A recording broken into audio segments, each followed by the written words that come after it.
Good evening. I'm Jeannie Palmer, and I'm the Digital Media Manager here at Town Hall. On behalf of Town Hall Seattle, South Seattle Emerald, and Seattle Channel, it's my pleasure to welcome you to tonight's special live stream presentation. This will be the final episode in the first season of our podcast, Life on the Margins, hosted by Marcus Harrison Green, Enrique Serna, and myself. As we get underway, I would like to acknowledge that our institution stands on the unceded traditional territory of the Coast Salish people, particularly the Duwamish. We would like to thank them for our continuing use of the natural resources of their ancestral homeland. From Town Hall, we wish to thank you for a challenging yet rewarding season. We will be on hiatus for much of July, but in the meantime, we encourage you to check out our calendar for our lineup of upcoming events next season and to explore our extensive media library. Tonight's presentation will be about 90 minutes, followed by a Q&A. We will select questions from those asked in the YouTube and Facebook comments. We cannot guarantee that we'll be able to address every question, but we'll try to get to as many as possible. Please keep your questions concise and in the form of a question. For viewers who want to check out this broadcast with closed captioning, we recommend viewing this stream via our YouTube page. To enable real-time closed captioning, click the CC button in the bottom right corner of the video player. The video will be available for rewatching immediately following tonight's broadcast. Tonight, we are joined by spoken word artists Jessica Rycheal and Naa Akua, with special guests Ijeoma Oluo and Dr. Julian Perez. Without further ado, please join me in welcoming Life on the Margins.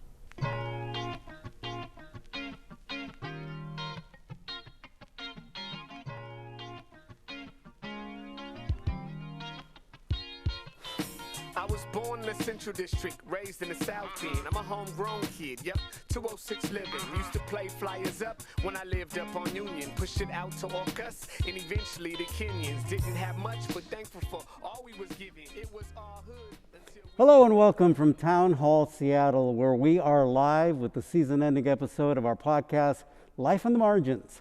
I'm Enrique Serna, along with co-hosts Jenny Palmer and Marcus Harrison Green. And we are calling this episode We the People, as we are about to celebrate the 4th of July, our nation's Independence Day, and we the people, our democracy, our freedom, are being tested like never before.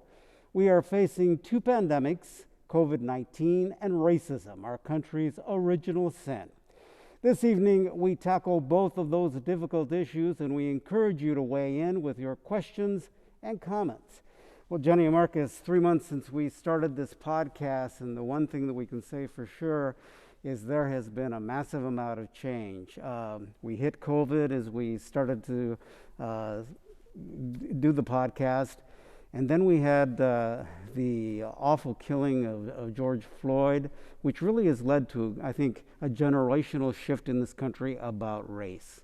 Yeah, I mean, when we talk about this podcast, we talked about the fact that communities of color, their voices just weren't being heard. And for us, one thing that has been brought to light in all of this, with this, this time of, ever speeding chaos, you might say, is the fact that our media is overwhelmingly and disproportionately white. And so that means, unfortunately, that when stories about communities of color are seen, are reported on, are talked about, I mean, they're always sort of filtered in this, sort of stereotypical and tragic, way. And for us, what we've tried to do here on this show, and I think we've done very successfully, is to show that the opposite of tragedy isn't some sugary positivity necessarily, but the opposite of tragedy is nuance and complexity and multidimensionality, and quite frankly, the truth about communities of color. Right. And what those communities of color go through on a day-to-day basis. And for us, we always talk about this, Enrique, that you cannot write the history of this nation without the stories of communities of color, and you sure as hell cannot write the future of this nation without the stories of communities of color. It's interesting, had a conversation, and actually we had her as a guest, Claudia Castro Luna, who is our state poet laureate, and in our conversation, one of the things she said to me was that, we've been writing these stories, people of color and writers like her and poets, for years and generations. But people weren't listening to us. And now people are listening because I think there's been a real generational shift, what's happening in our country right now. And people are waking up for the fact that we have been divided, and the racial inequalities are not something that people are going to stand up for anymore. It's hitting hard. Yeah. And I mean, there's it's a complicated on so many dimensions. There's so many levels of people that are discontent with the system and the way that things are. And to hear, I truly believe, along with this podcast, that if we hear stories and perspectives from people, it'll change and shift hearts and minds. That's my hope. And once we start caring about things, people hopefully, move mountains for the things that they care about. And we have to try to unveil the inequities and the systems that be, and try to bring light and hopefully change what our reality and our systems are. And we can play a part in that. It's part of it, Absolutely, Jenny. And I think an important thing is the fact that, look, I mean, people talk about giving voice to the voiceless. The fact is, communities of color have never been voiceless. They've just been unheard, as you mentioned with Claudia. And now they can be heard right now. I think the other thing that we are really trying to do with this podcast, and also that we've been able to do, is to get to the grassroots of people that are out there doing really some amazing things. I think many people of color and many immigrants that have come to this country, they've had to deal with a lot of adversity. So when they're hitting things now, yes, it's hard, but they've been there before. But we've been trying to dig and find those stories at the grassroots level. We met Luis Rodriguez, who runs the station up on Beacon Hill, has this wonderful attitude. He provides a pantry, but he's also kind of a communicator and a fellow that runs this operation there. But he's important to the community because people can go to him, and if they need food or if they need information, he's someone that is there for them. Yeah. We have Maria Lamarca Anderson, who's out there feeding the unsheltered weekly on her own, taking food provided by these community kitchens like Musang, a great Filipino restaurant, and giving back to this community and doing things. But I think more than anything else, we're providing a voice and a place and a platform for those communities of color that haven't been heard before, and that's the most important thing, I think. Exactly, yeah. And I would challenge anybody, anywhere, to find a podcast or show like this in the Northwest. They can't. It just doesn't exist. So. Well, we're doing it now. Yes. We're doing it now. All right. Now, coming up, the COVID-19 pandemic and the impact on communities of color. We'll talk with Dr. Julian Perez of CMAR Community Health Center. But first, a spoken word performance, and why don't you tell us about our artists? Jessica Rycheal is a multidisciplinary storyteller and creative director from Macon, Georgia. In 2018, her exhibition Everyday Black debuted at the Northwest African American Museum. Since then, Jessica Rycheal has appeared in the Seattle Times, NPR, City Arts Magazine, Human Condition Magazine, and featured at the Seattle Art Museum. Jessica. I am becoming my mother. Mile-high cheekbones, a tiny button nose, and these demons are all part of my inheritance. So in retrospect, I could understand how a mother would struggle to love me if she hadn't yet learned to love herself, when her crystal ball eyes could not unsee me blooming into all of the parts of herself she fought so hard to kill. It was as if all of the sons she thought she'd buried had only composted in her womb, and I was conceived in that same soil, feeding from my mother's bondage like milk through crescent moon breasts. These demons, they're not all mine. During slavery, when a child became of working age, the mother, for fear of her child being sold, learned to discredit, to downplay, to badmouth, because if master says the child is coming along, then it was only a matter of time before her child was sold. So black mothers, to protect their children, learned to punish them before master could find reason to punish them in excess out of love, to spare them wrath or whip. Or worse, black mothers would harden their shells around their seeds like a protection spell, and this is how my mother loved me. A fistful of fright poised to strike if I strayed too far from safety. Her tongue, a hissing serpent, her words still echo throughout decades of my memories like the crass cut of a whip echoes throughout a cotton field, and my dreams have become a cemetery of other people's skeletons, all singing off key, a breeding ground ripe for coping in all the wrong ways. I was 16 when I wrote my first poem about death. I didn't imagine I'd be standing here in a body that has long outgrown those 16-year-old clothes, but still has not managed to shake these chains. They say pain travels through generations until someone is willing to feel it. So feel it. Feel it so you can free yourself. Feel it till you can feel yourself free, but do know the darkness will still come to tease you. Tickle your eardrums with elusive tales of relief, but there is no ease in this death. It may stop the aching, but it will not break these chains. So the next time you find yourself tangled in the temptation of escape, resist. Unfold your mouth like rose petals in the eye of a hurricane and pray. No, not stained glass and altar prayers. Pray the way our ancestors did. Pray till our ancestors pray. Until the rain comes, pray. Until our rain comes, pray. Pray. Thank you, Jessica. That was powerful, really powerful. We appreciate it. Unfortunately, the COVID-19 cases, as you may know, are surging in our country right now. It's bad out there, people. We know the communities of color are being particularly hit hard as the pandemic has revealed significant racial disparities that have actually been there for a long time. Now, joining us now is Dr. Julian Perez of Seymour Community Health Center. He is part of the COVID response for Seymour. And welcome, Doctor. Good to have you here. Good to be here. Glad to see that you're wearing your mask. Absolutely. And in fact, you told us, wear your mask today, so we appreciate that. Let's start with that. I feel really irritated with a lot of people out there that refuse to wear a mask. In fact, it really pisses me off. Do you feel that way? I mean, you're the doctor. I work at a community health center. We see all people that come through the door, no questions asked. We are a social justice founded place of work, and we really encourage our patients to wear masks. We call them in advance. We remind them when we call them, and we still get a few that don't. We have masks that we give them so that they can cover their mouth and nose, and even then some people can or won't, and they have their reasons. And so we just do our best to convince them and to motivate them to do what's best for the community and us, the clinic, the clinicians that are working there to take care of them. So what do you say to people about wearing a mask, about the importance and what it means, particularly now? Masks are pretty well identified now as a way to slow this virus down. The governor just gave a wonderful press conference today, and he laid out the evidence. And it's evidence that comes from all over the world. We know masks work. And they are not just a way to slow the virus. They are a message. They are a message to tell other people, I care about you, I care about me, I care about your kids and your family, and I'm going to wear this because we can only do this together.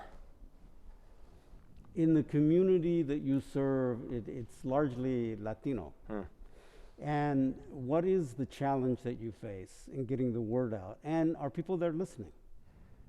I'm going to answer that with a story. So we're family doctors, and we go into this because we love to hear people's stories.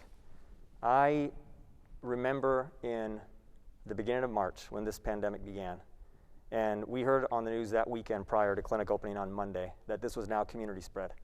And our medical director called us up and emailed us and said, be ready, you're going to start seeing people in the clinic. We need to identify them, test them, and get them to care. At that time, the hospitals were preparing for the worst. We had outpatient settings that were being prepared for inpatient care. We had second, third, and fourth string doctors getting ready to do critical care work that they'd never done before. And when the patients began coming into the clinic, this was a disease that we'd never seen before. We didn't know how to recognize it. If you come in with a cold, if you come in with the flu, I know what that looks like. I can see that across the room. I know what to do. We didn't know what this looked like. And if we had known then what we know now, we could have isolated so many more people. But that was just what we were dealing with. And then around April, mid-April, Public Health King County called us and said, we have some very concerning news for you. The Latino community's statistics on their infection rates is double that of the baseline population in the state. And we find it to be the same in King County. What are you seeing internally? And by then, we'd been collecting statistics, and we found that our statistics were double as well. However, our baseline population is not 13% like the state of Washington. It's 47%. So we were around 80% of all of our tests positive were among the Latino community, primarily Spanish-speaking community. And so that was a huge red flag for us. We started to work much more closely with King County Public Health, and their ask to us was, we want to know what the community has to say. We want to hear from the community. And so we started to partner with the community with Zoom town halls, trainings for the promotores de salud, the community health workers. They are informal people who have the trust of their community, which is another pandemic in this country. People do not trust the authorities. They do not trust government. They don't trust the police. We needed to find who they trust. And we went to those people who had networks either virtually or in person and said, come to the table virtually with Zoom meetings, and we're going to teach you and train you what we know, the facts, and then you go and train your people and all your networks. We started that, and in addition, we own and operate 2 radio stations. And we started to talk on the radio stations from day one and give the statistics and give people the best practices of wearing masks and maintaining distance and washing their hands. And we started to do radio novelas, which are, you know, like They're soap basically operas on the radio, yeah, right? Yeah. It's very traditional, very Right. fun. You see Very all over Latin dramatic America. too, you know. They're wonderful. And so we produced our own, and the nice thing about that is that what we produce, we actually put into a public box called Pláticas Saludables. And anybody in the country can go and pick those up and put them on their radio station. Yeah. So not only are we helping our own people, spots, but we're right? They're serving the country. translated health spots, yeah. Yeah. And so we found this to be helpful. I always ask the people that produce the radio stations and do the interviews with us every week, are the people really enjoying this? Are they bored of me? And they said, no. You're a doctor, and they like to hear from the doctors. And this is one of the best ways to reach out to the people. Because our folks are more or less labor force. They put the radio on the concrete, they hit the button, and then they just work all day long in construction, cleaning hotels. The essential work. Doing the essential work of this country. And I want if people take nothing from this segment, know that Latinos run this country. We build this country. We work our butts off. And we are part of this country. We demand and deserve the respect and the help and the resources that everybody else demands and expects and obtains. And we still do not get those resources. That's right, damn right. But have you been telling them this all the time? They never listen to me. But now they do. They heard it bet from you do. Doc. Oh, yeah. So really it's grassroots, like the way that they communicate with one another and are able to, like, you know, get that information about masks out and the way to kind of reduce this virus. Yes. There's a phenomenon we refer to often in medicine and in public health called social determinants of health. And it would be very similar to the structural inequalities that create disparities in health. So we look at the overlap between Black Lives Matter and the Latino Chicano movement. We look at the intersection between politics and the disease burden that we have already prior to COVID happening. And what we know is that we only can do so much within the walls of our clinic. We have to get outside the clinic. And our clinic in particular, we dedicate about 13% of our entire budget to addressing the social determinants of health. And we do that with housing. We do that with political activism. Every year we're at Latino Legislative Day. We do that by running community celebrations like Fiestas Patrias in Seattle. And we do Christmas parties for the kids. We give tons of presents to the kids. It's all about confianza. And that word in Spanish means trust. If you have the trust of the population and the community, if they know that you got their backs, if they know when they're in trouble they can come to you, that is the most valuable thing in our community. The other thing I think is important to know about CMAR is the fact that you operate really throughout Western Washington, but also up north as well into Franklin County on the other side? We are Canada to Oregon, right. Mountains to Sound. Right. That's our And when you said the 2 radio stations, one is here in the Seattle area. Yeah. The other one is in Granger, Washington, and Central Washington. It's an FM station. And large 47% in Yakima County. Right. Why do you think Yakima County has been so problematic? So Yakima County is a tough nut to crack, and I think you've got several things going on there. You've got a very conservative community, and not just among the Anglo-American citizen community. Our Latino community there is also very conservative. Most of our people are not coming here because they're on vacation. They're coming here because they have to. There's no work at home. Their farmers traditionally growing, but they lose their crops because of climate change. They lose the markets because of very unfair trade agreements between the United States and Mexico, and they end up moving to the cities. They can't make it there. They go into non-traditional places of work, like selling things on the street. They go up to the maquiladores on the frontera, and they can't make it. And so they end up crossing the border, and they look for work where they can send money home.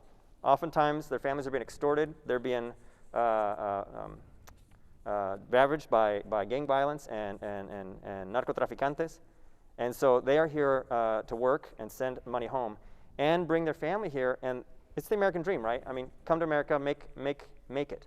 That's what people want. They want to be part of this country.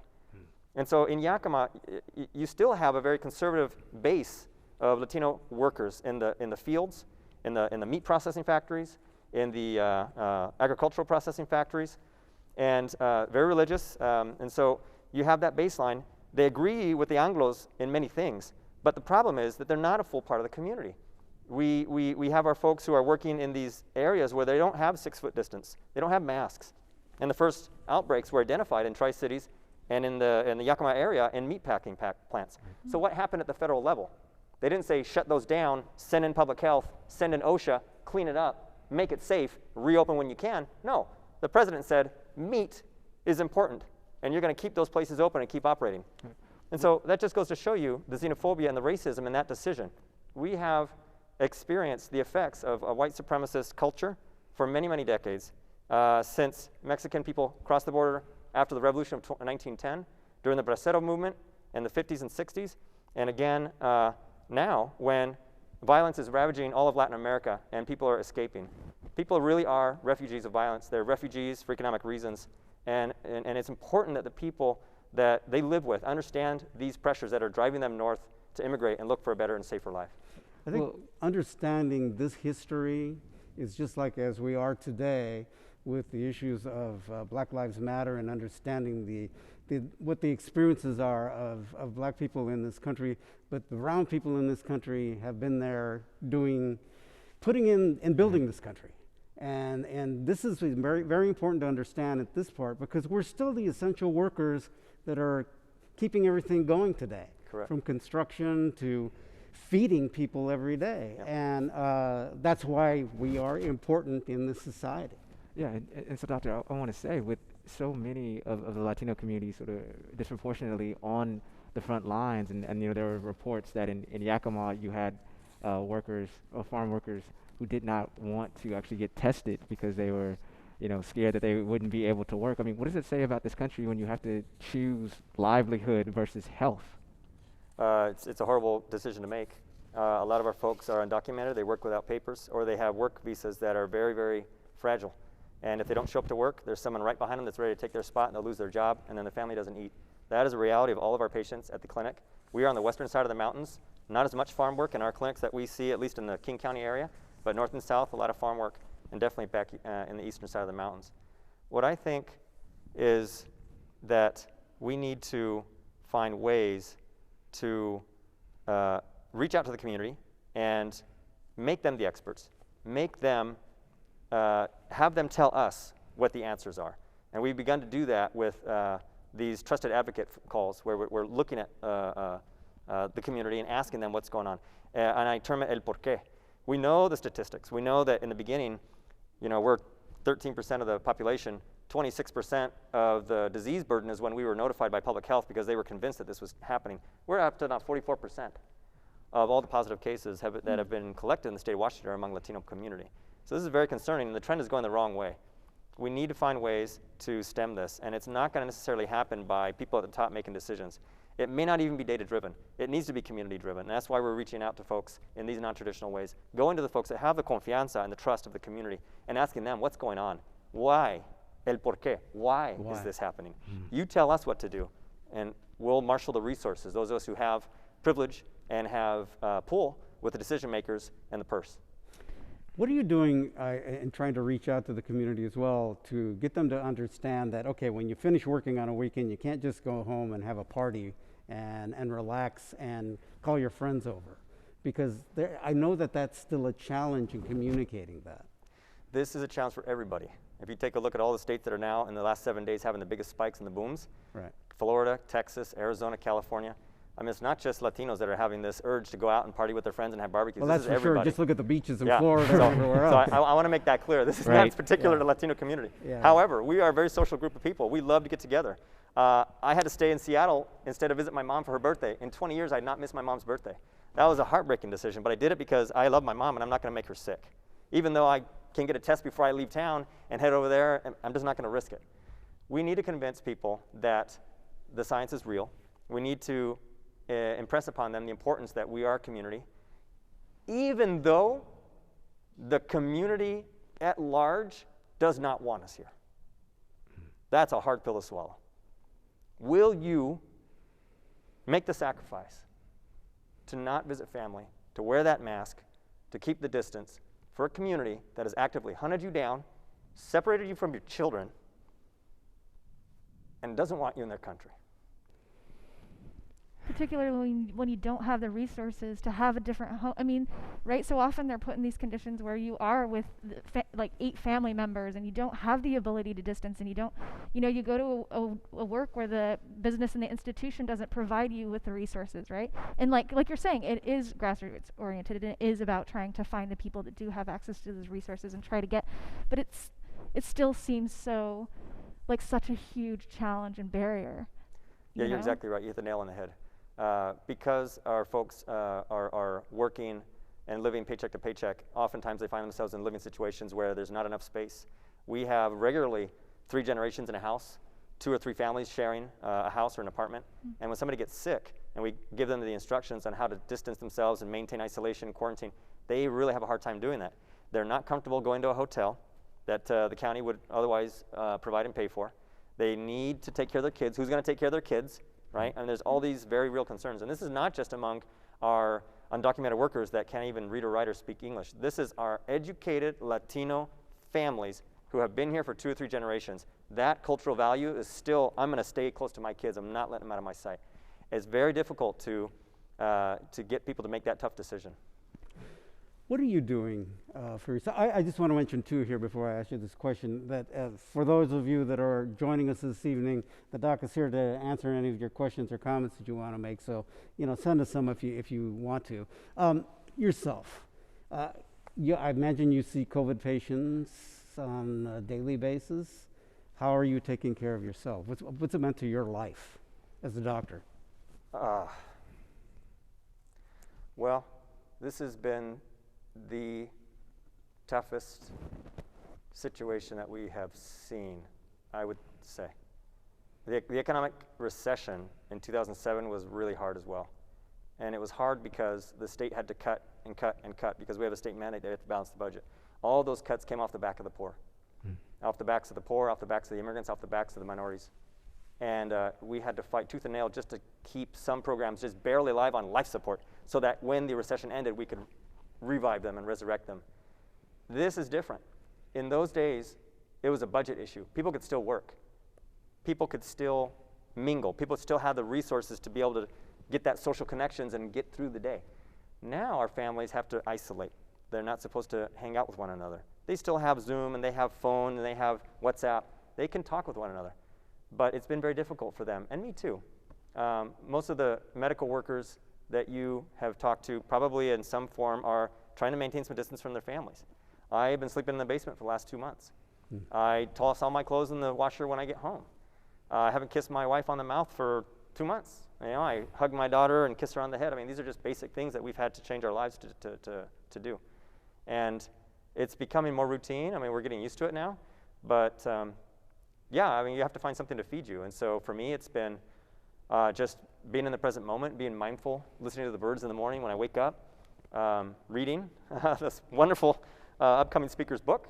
So many things that I find now that I have forced time to do that I didn't have before. And you have to take good care of yourself.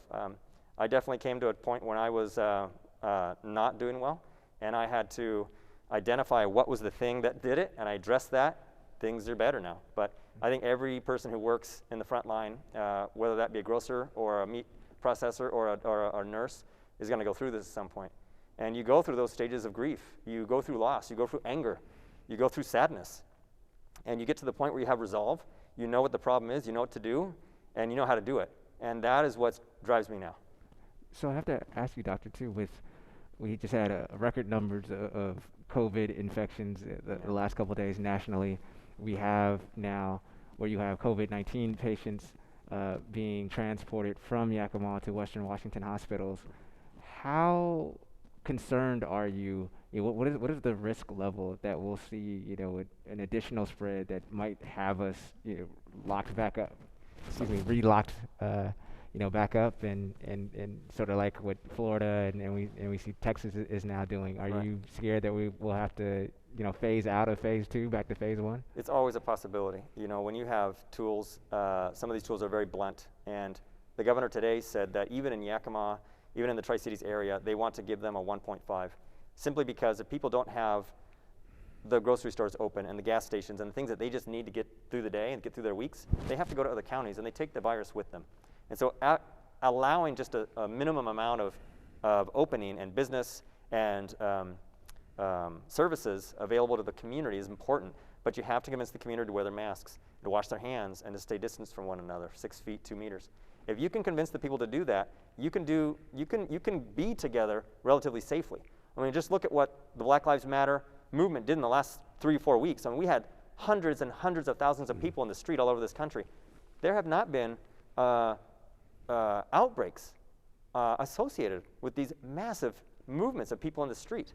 And so we know it can be done. We know we can live our lives if you wear this. And it's convincing people just to do that. I mean, it is, I just don't get it, why people will not. It seems to be the smallest thing for us to do to be able to get control of this virus. So Dr. Fauci, Anthony Fauci, has said, and this is really tough to hear, that he expects us to maybe have as many as 100,000 a day dying, and that we don't have control of this at all. So he's correct, we don't have control of this at all. 100,000 dead a day I think would be apocalyptic. I think possibly what he said was 100,000 cases. Yeah, he said 100,000 cases a day. infected. Sorry. Yeah, Thank you for the correction. yes, Yeah. if people don't change their behaviors, we can easily get to 100,000 a day. And keep in mind that people that were infected today are not going to show up in the hospitals for probably 7 to 14 days ahead of time. And so this second wave is here now. Everybody needs to know that. It is here right now. We are doing really good in King County, but our numbers are going up. Washington State's numbers are going up. Our hospitalizations are flat, and our death rate is still flat to going down. Why? Because we learned. Here's the golden silver lining. We've learned from wave 1. We know who's high risk, and we know how to keep them away. We've given them the message, and they got the message, okay? Now what we need to do is convince the young people, no bars, no parties, wear your mask. That is tough. And this is why. We have a young generation of people who have grown up their whole lives knowing the internet, being very resourceful on the internet. They don't trust their parents' generation because we've completely screwed up this world. We have fire season year-round in some places. We have so much mistrust. We have a very divided government, a polarized politics. Young people look at us as parents and as leaders of this country, and they just shake their heads and they cannot believe what's going on. And so when you have that many young people who are now out of school, had to come back from college, know that their parents or they are paying tens of thousands of dollars to get an education online now, it is just the breaking point. And when George Floyd was killed, that was it. You had a huge group of young people that were pissed off, there you go, pissed off, and were ready to do something about it. And that's what drove this. And this country will change because this generation is committed. They're committed, and they're smart, and they're resourceful, and they will risk a lot to make it happen. But yet they're the ones that we got to get the message out to, that You're right. don't go party. You know, I have a son who, you know, we have this constant conversation, and he's learning, I think, the hard way. But what's it going to take to get them to understand you can't do this? I think it's going to take a massive apology. We need to apologize to this generation and let them know, when you wear a mask, you're protecting us. Let me give you a reason to protect us. I'm sorry, I apologize. Jenny. I just want to apologize. Yeah. I do. If that will help to get people to, and young people to wear a mask and to really use some common sense and help us. And actually, if it helps anybody to use some common sense right now, because it just seems to me it's the least we could do to try to help ourselves right now. I think we underestimate our young people. I think they're brilliant. I think they're resourceful. I think they know what they're doing. And again, just like we are reaching out to the community to find out el por qué, why, we need to reach out to young people and say, you can fix this. We can help you. You tell us what to do. We give you the resources. Let's fix this problem. They are breaking down racial barriers in this country. They are forcing the conversation. They can fix this COVID crisis, but we need to ask forgiveness and step aside and let them help us figure this out. So, Doctor, I have to ask you, I know you said that obviously there are younger people who are trying to fix this crisis and so forth. We do have some states shall we say, that have, and especially their governors who have acted very irresponsibly. I know there are a lot of people who are saying, well, even if Washington gets it right and the West Coast gets it right, well, there still are other states who aren't getting it right. And the holidays will be coming up soon. The summer's coming up soon. People travel. We obviously, because of the Commerce Clause, we can't stop interstate travel. So how can we, truly halt the spread when there are, quite frankly, just so many people who are still acting very irresponsibly around the country? We ask our people on the radio this very same question, and they do admit that there are some irresponsible people out there. They don't believe that the virus is real, or they feel like it's not going to happen to me. And until it happens to them and their families, that's when you see real change. And that is a hard lesson to learn, and it's very frustrating for us to wait for that to happen to some people. Right, and how many other people have to be sick and come ill with this virus before that happens? Well, ask the governor of Texas. This is a Republican governor that just told everybody, you will wear masks. It took a lot of carnage in his state to take that step. He's now breaking from his party. He's breaking from the president's lead. And unfortunately, fortunately for us now, people are starting to say, there's just common sense that's not so common, right? Right. Well, hopefully they can use that in North Dakota, where on the 4th of July they'll be the president will be doing a event where the governor there has said that masks are not required. So we shall see. I think they just need to talk to the people of Tulsa, Oklahoma. Let's hope that common sense becomes a pandemic at some point. Sure, Doctor, thank you so much. Thank you for what you do, and because you're putting your life on the line and doing all of this. Thank you to your wife and your family that are putting up with so much, but thank you for everything that you're trying to do for the Latino community, but for everybody, and thank you for taking the time to talk to us today. You're welcome. Thank you for inviting me. Thank you to all the people that we work with and make this possible. All right. Thank you very much to Dr. Julian Perez for joining us. Coming up, Ijeoma Oluo, author of the best-selling book, So You Want to Talk About Race? We do, and we will. But first, another spoken word performance. Tell me about our next artist. Yes, it is great pleasure it gives me to introduce Naa Akua. Naa was a 2019 Citizen University Poet in Residence, queer poet, MC, and Gregory Award-winning actor, and also in my eyes, a Hall of Fame human being. When Naa is not writing and performing, they are facilitating sound healing sessions, which focus on breathing, being in the body, and meditation. There's also a rumor that Naa invented the Nike swoosh.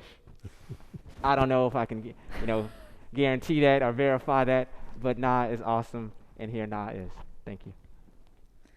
The 1966 10-point program from the Black Panther Party and the definitions of freedom. We want freedom. Imagine it not costing anything, that you could enjoy civil and political rights. We want decent housing fit for shelter of human beings, that you are not judged by your nature or being. What do we want? We want education for our people that expose the true nature of this decadent American society. We want education that teaches us our true history and role in the present day society. You are able and capable to choose. You want to know what else we want? We want full employment for our people. You are relieved from lack, especially anything that is burdensome. Okay, you really want to hear what we want? We want an immediate end to police brutality and the murder of Black people. There are no restrictions, no system that is opposed to you. We want land, bread, housing, education, clothing, justice, peace. You are not refused, blocked, or turned away by the structure of qualifications. You are not being used or occupied. You are not being hampered with or impeded. There is no bondage here. You are moving and turning in any and every direction. You are the wind that blows. You are the rain that falls. You are the birds that eat. You are the sun that shines. You are the moon that beams. You are free. You are free. You are free. Define your freedom. Thank you, Naa. That was great. Very appropriate, too, as we head into the 4th of July weekend, and we're talking about freedom in many ways and talking about we the people and everything we're dealing with right now.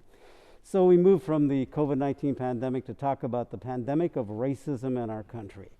We are fortunate to have with us author Ijeoma Oluo. She joins us for a conversation, and you may have heard of her book. It's a good one. So you want to talk about race.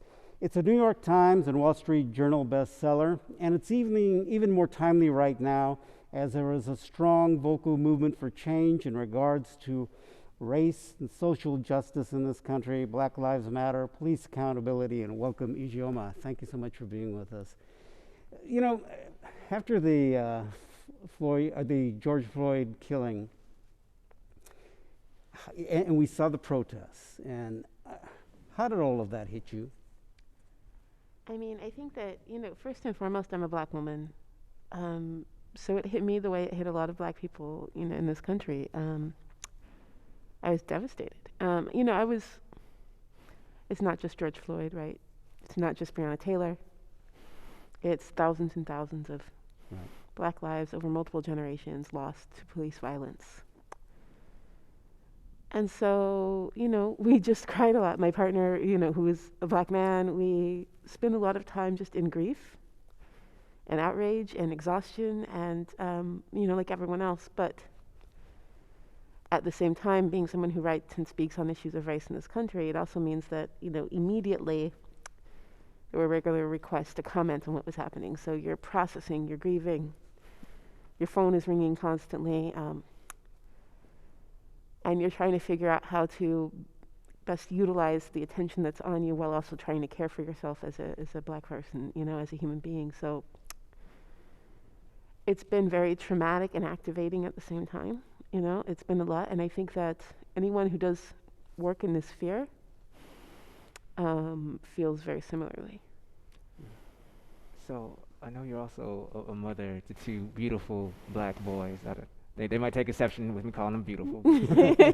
But what has that conversation been like, right? I mean, just this past year, all that they've had to endure, all that we've had to endure, but I can only imagine being as young as they are having to endure this. It's been,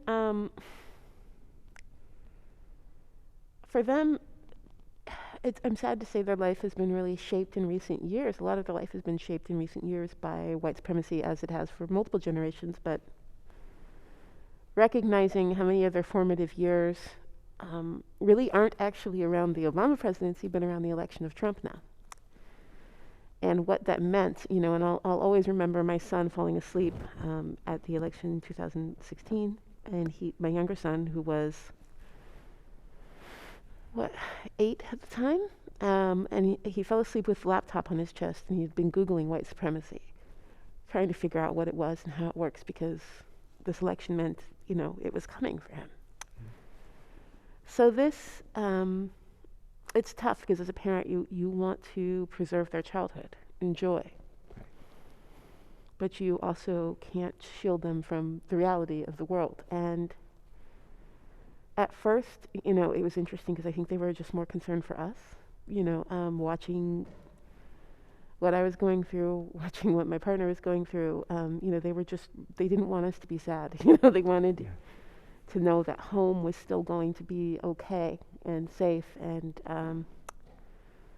then they started asking a lot of tough questions. And I'd say some of the tougher conversations I've had around this has been with my younger son. My older son, he's 18, heading off to college in about a month, and is used to these conversations with me, is used to being in this world. But my 12-year-old, what was interesting for him was, he was so much younger when Trayvon Martin was killed. He was so much younger even when Mike Brown was killed. that he didn't really see the collective outrage the way, that it is now, even though it existed. Right. So we had to have a lot of conversations about, what it means when you see buildings being burned down. What does that mean when you're 12 and everything is cut and dry and you've been told that burning down a building that's not yours isn't okay? Right. What does it mean in this context? And I would say one of the saddest parts of the conversation, was my son couldn't understand, where I was saying, you're going to understand this one day. You're going to understand what it means to want to burn a building down one day. And he couldn't get it. And he was offended because I think he thought I was saying, you don't get it because you're not smart enough or you're too little, and 12-year-olds are always on the lookout for that. But what I realized what I meant was, you haven't been let down enough. You haven't been, silenced enough. You haven't been hurt enough to understand how it gets to this point. But you will. And that was a really devastating moment for me. To realize I had already resigned my son to that. And that was kind of a shift actually for me in how I look at this moment, because it shifted my purpose.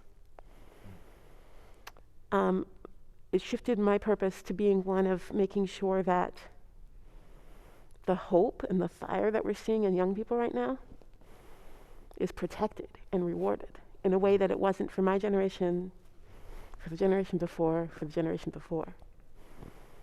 So that perhaps they don't one day understand what it's like to have a lifetime of being let down, of being abused, of being unheard. That maybe the lesson they learned from this time is different than the one that so many generations before have learned. So it's helped me, realize that, maybe we can be part of a different story in this.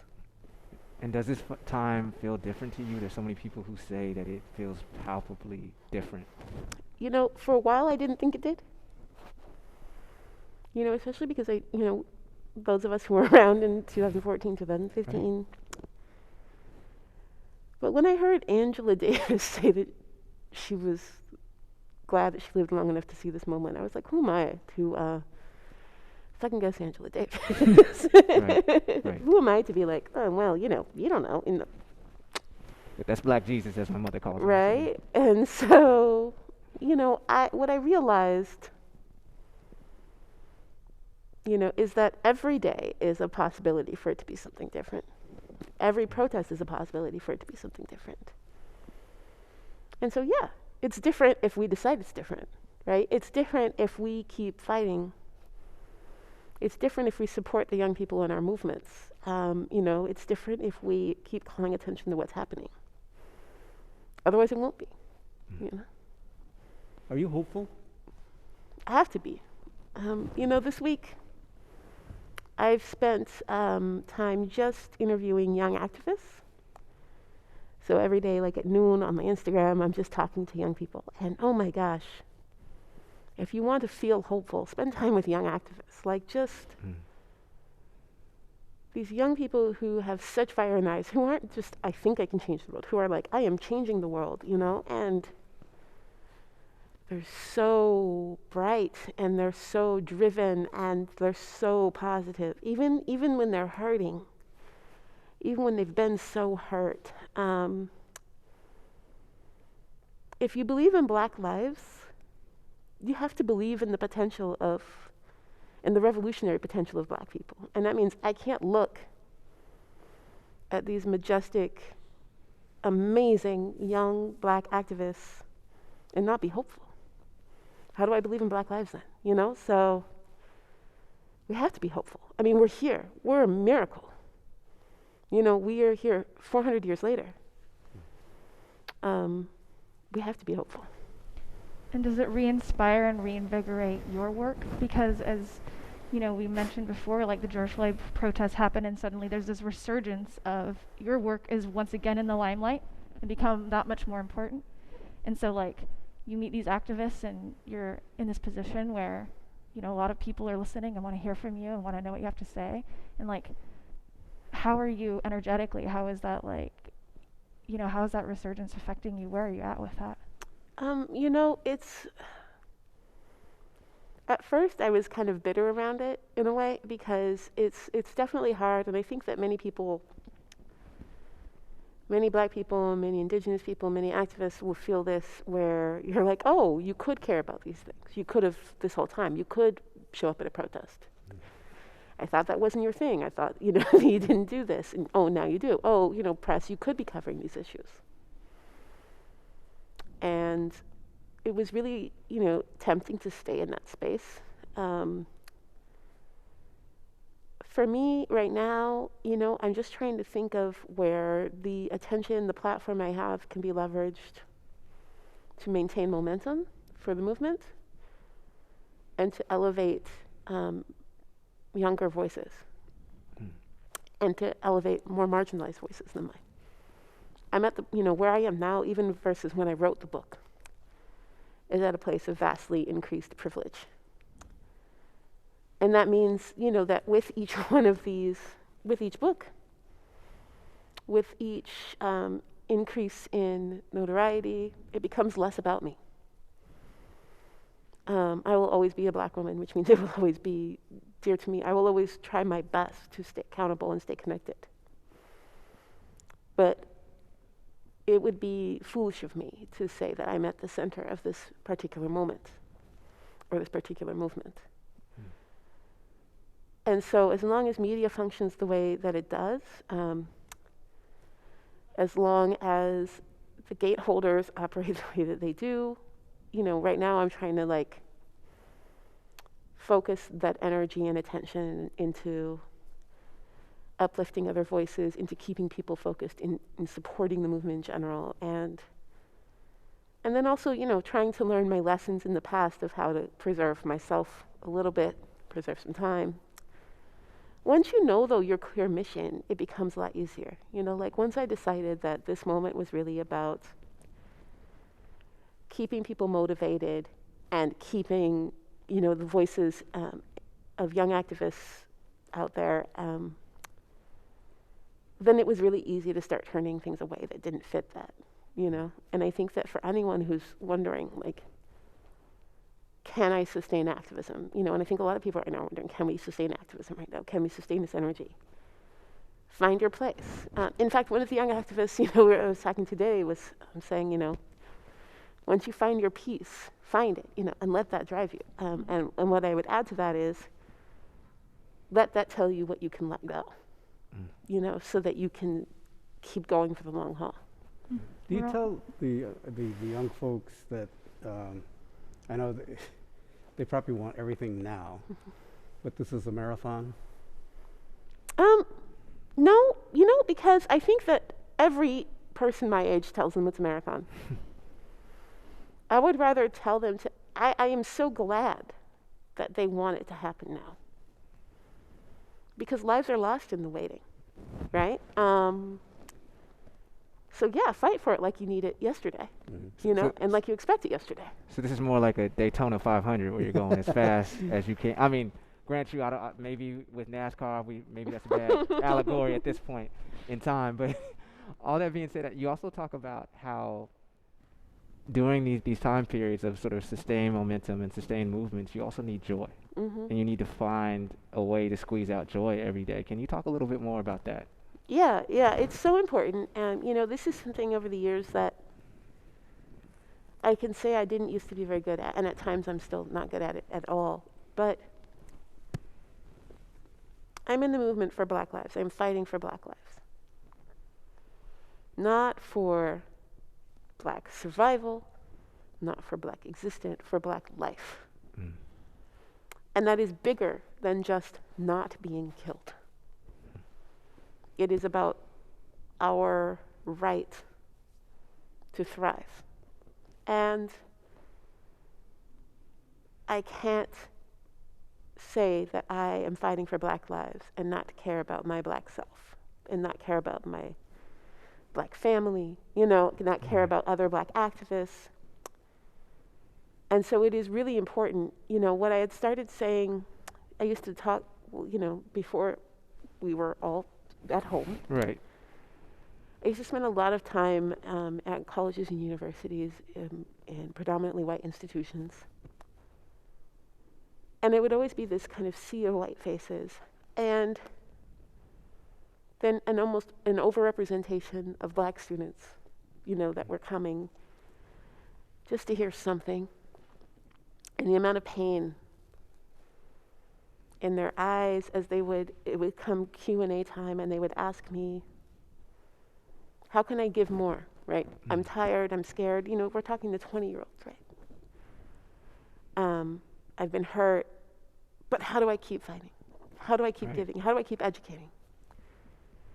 And what I realized, and I think that many people have realized before me, is that we've been expected to martyr ourselves for this movement. But we are fighting for our own lives as well. Right. And when I look at these babies, and my son is the same age, so I'm going to call them babies. Yeah. These babies, I wouldn't sacrifice one of them to our movement. And I would hold one of them up as more important than the entirety of the system of white supremacy. So if we fundamentally believe that black people are more important than white supremacy, then that also means that we don't sacrifice black people to the battle against white supremacy. It also means that we don't frame our battle as just the battle against white supremacy. Right? It's the battle for black life.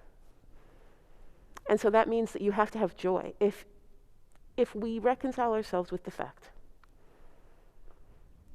that white supremacy will still live after we are gone, that we will fight, but we will not be able to stamp it out in our lifetime,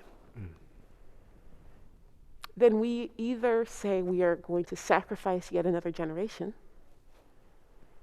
or we are going to continue to fight because we are fighting for black joy, black love, black life.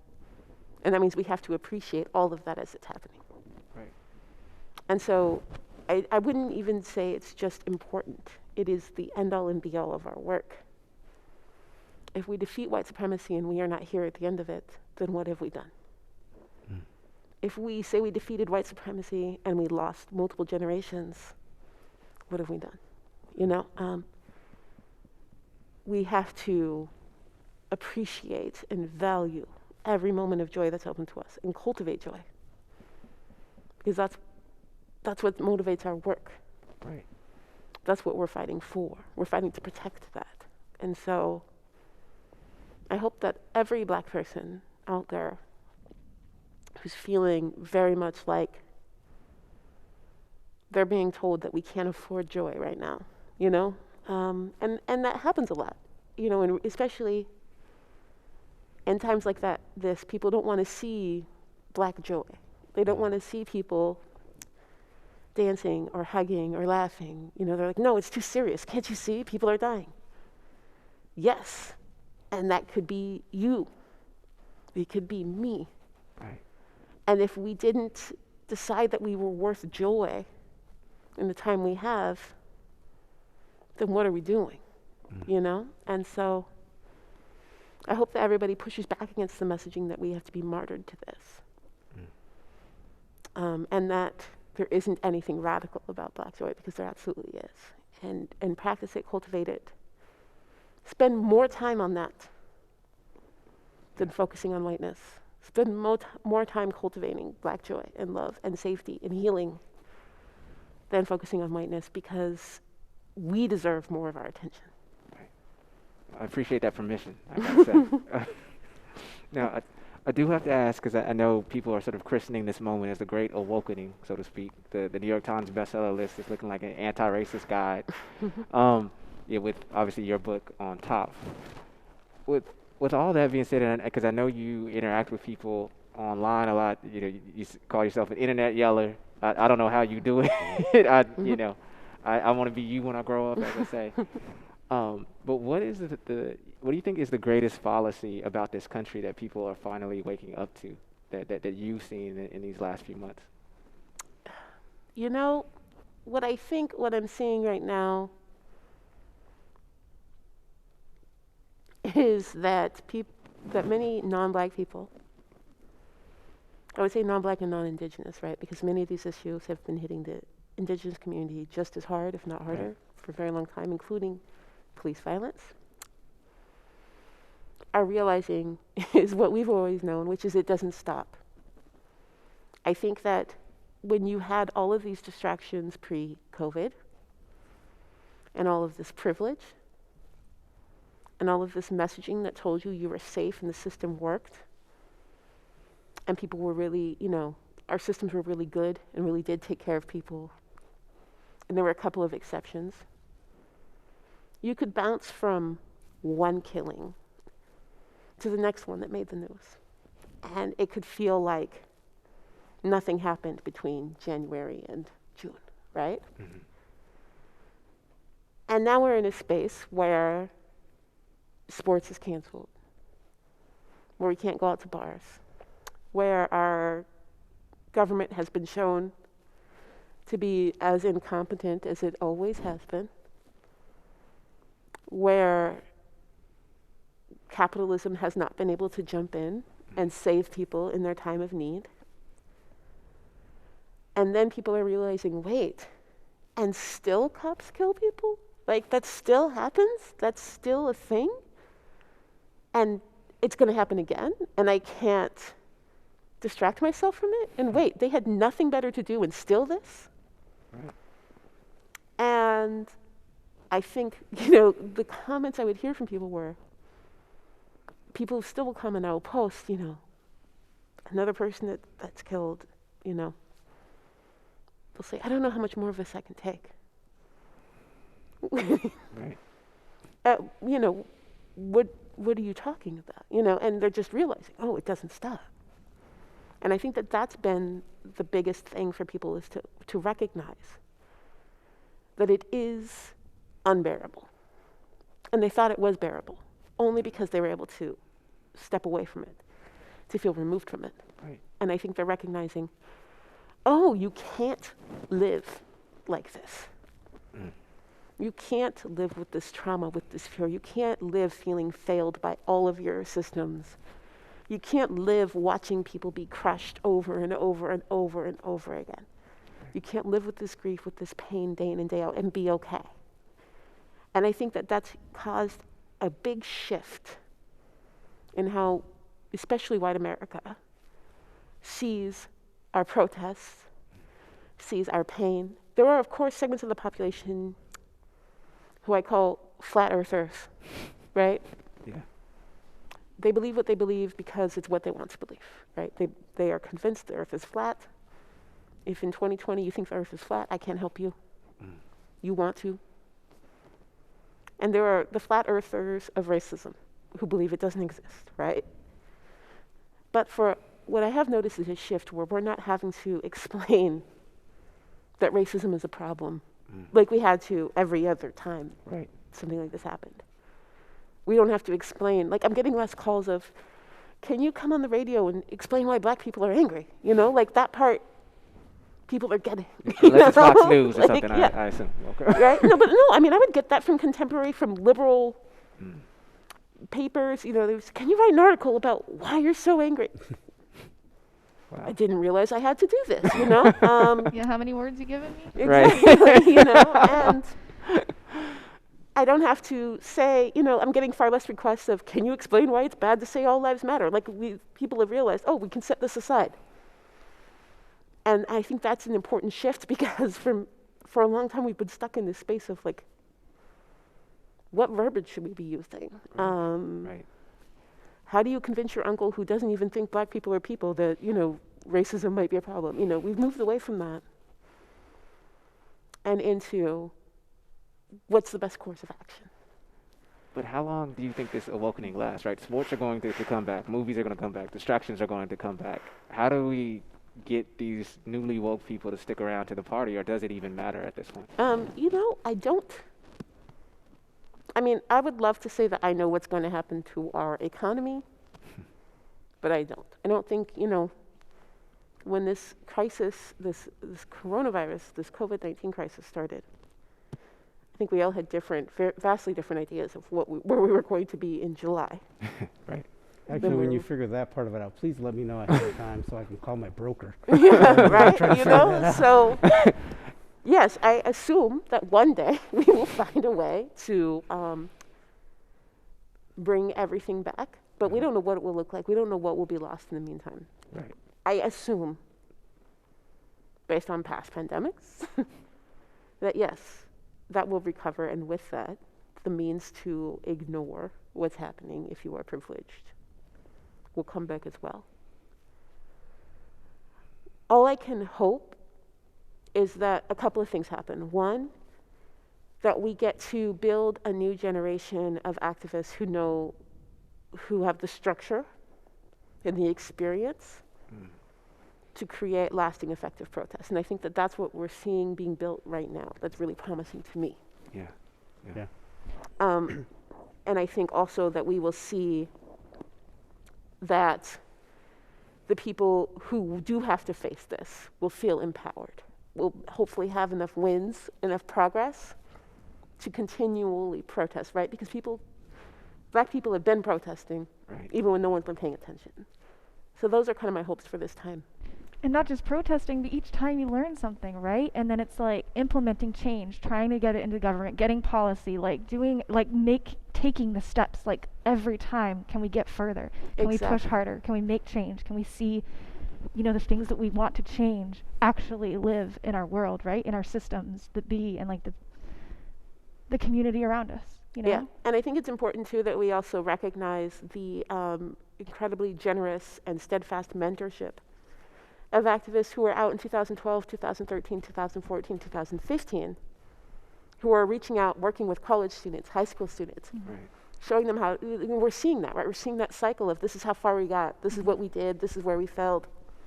Every time we get this opportunity, we teach each other, we grow stronger.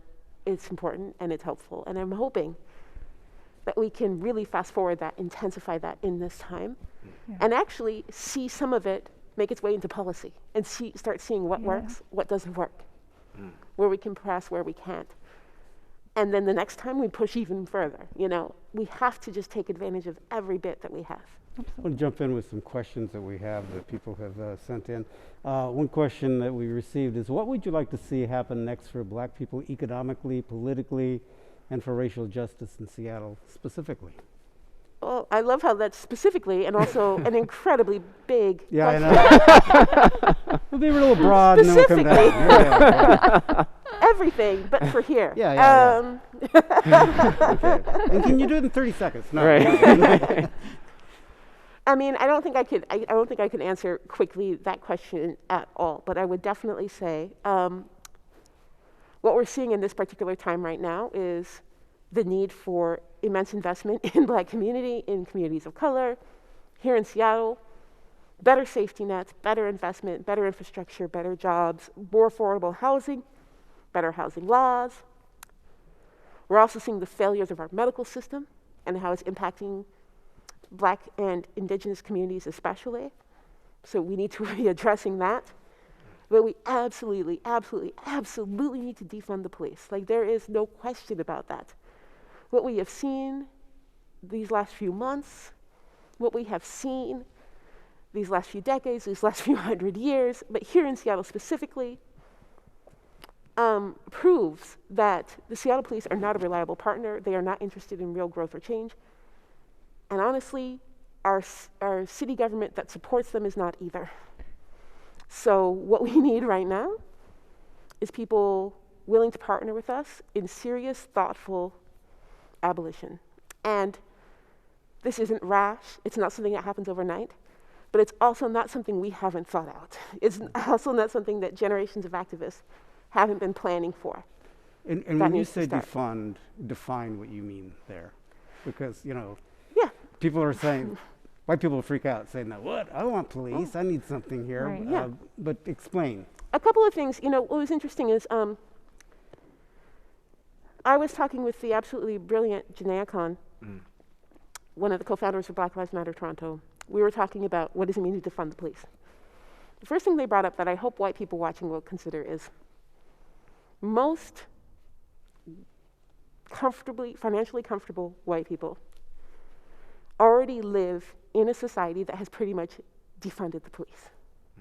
They live in a society where day to day they go through their life expecting to not encounter police.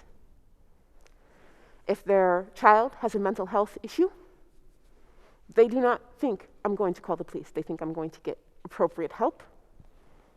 They expect that if they call any authority, someone qualified and kind will come. They expect that if their children are shoplifting because they're going through a rebellion, that they will not be handcuffed, right? That they will learn a lesson, that a phone call will be made, and they will be grounded, right? They expect that if they get in fights in school, they will not be dragged off to juvenile detention. They expect that the appropriate people who care about the health and safety of their community will be empowered to be able to protect and serve. And those people are almost never police officers. That's what it looks like to defund the police. But it looks like doing that for every population. It means that when we have issues of crime, we look at what is the root cause of this crime and we invest in that prevention. It means that when our youth are experiencing problems, we look at how we can protect their growth, their joy, their curiosity, and have them learn important lessons so that they can become successful, valued members of society. It means that when we have mental health issues in our community, we look at who is most qualified to protect, to serve, to heal our community members. And almost never are those people the police. It doesn't mean that there's no one who exists if there's a shooter situation. It doesn't mean, that we're trying to figure out what to do if someone's, assaulting people. It means that we recognize that we care enough about the people being impacted in these encounters to want the best people to handle the situation in that situation. And how you do that is you pull the billions of dollars that are going to police for these things they are not qualified for, and you put them where they are. And where they don't want to be anyway. Yeah, and where we're at right now, I hope people understand the absurdity of this, of how much we've been programmed to think we need cops for everything. If my car breaks down on the side of the road, someone trained to kill is sent. If someone is having a mental health issue and they are scared, someone trained to kill is sent. If I am trespassing on a vacant property, someone trained to kill is sent. If I am speeding, someone trained to kill is sent. How absurd is that? How is that protecting the people at all? Right. Exactly. And so think about how we've been conditioned as a society to think that that's okay, to think that that's at all appropriate. Yeah, right. And as we know, right, if you look at the safest neighborhoods, they aren't the heaviest surveilled, they're the neighborhoods that have the most resources. Yeah, and we absolutely have to recognize then that what is stopping this from happening for every neighborhood is the racist belief that Black and brown neighborhoods need control, that they need to be controlled where white neighborhoods do not. Right. Because nobody right now is saying, why don't we have more cops on every corner of our rich white neighborhoods? Okay. We got about 2 minutes left. One more question I want to get in here. You have to keep a short response. What would you say to your community in the North End? How can we better support this movement that's going on today? I spend a lot of time in the North End. I'm out there. Actually, listen to the people of color, listen to the Black people, recognize that just because the numbers of Black people are smaller in the North End, A, that's changing because of gentrification, and B, it means that we are even further disempowered in these places. And so you need to listen to the communities that are there. We saw this with the movement to block the bunker, that people of color communities, Black communities, absolutely care about what happens on the North End. White communities need to listen and keep prioritizing these voices. Prioritize it in your community. Don't go gee, what's happening in Mount Baker, I need to go find that out. No, say, what is happening in Ballard? And I need to find that out and support the Black voices in Ballard. Support the Black people in the neighborhood that you're in, prioritize their voices, show up, at meetings, say, this matters to me too. Make sure that they know that you are their neighbors and you consider them your neighbors. That their voices can be heard. Yeah. Well, that's all for this live edition of Life on the Margins. Ijeoma, thank you so much. That's probably the best explanation I've heard of trying to defund the police that anybody's given, and I really appreciate that. We want to thank Ijeoma for being here to give us this great conversation, and if you haven't gotten her book, so you want to talk about race, please do so. We also want to say thank you very much to Dr. Julian Perez for joining us this evening, and also our spoken word artists, Jessica Rycheal and Naa Akua. Great folks here at Town Hall in the Seattle channel. To those of you that also joined us virtually, we thank you very much for joining us. Also a shout out. You want to give a shout out quickly? Yeah, I want to give some love to our producers. Our podcast producers. Producers, Jeff Shaw, and my mask has been messing up all of this show. Jeff Shaw and Hans Anderson. Much love to you for putting up with all of us this season. We know we've been a lot, but thank you so much. And our music has been provided by, Dre's. Who I wish he could have been here, but, Well, we got him here. He's here. Yeah, that's true. Get his newest album, Building Black Wealth. Dre's, thank you very much. Thank you to the crew here. We really appreciate it. Thank you all. Thank you for joining us. Wear your mask. Wear your mask. Wash your hands. Practice social distancing. Stay safe. Stay healthy. Goodbye.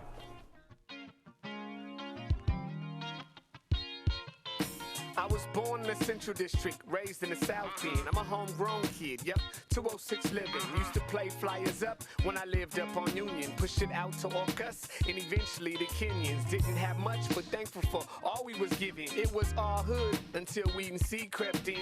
And the blacks went naked and gentrification came. Garfield, Franklin, robberies ain't even the same. Mark my words, it gonna be white boys all on the team. I don't reminisce when I drive through this hood, I feel pain. I ain't proud of these new developments, I feel shame. And I ain't trying to preach at these young brothers just spit game. I guess Kent's the new South End, and the South End's the CD, and the CD is just a thing of the past. But I remember Sammy's Burgers, soul food down at Helen's, Holly Hill back when Ducey was full of felons. Now the streets is naked, yeah they claim it, but nobody banks it. My man called me from the joint, I said this thing is changing. He said, young homie, what you mean? I said I can't explain it. These folks is moving us around just like an experiment. The city ain't the same, the South End ain't the same, and all around the world I see the same thing. Hurting people like cattle, man, I swear it's so strange. Picket signs don't change minds, they laughing at our pain. I heard Brooklyn ain't the same, and Harlem ain't the same, and all around the world I see the same thing.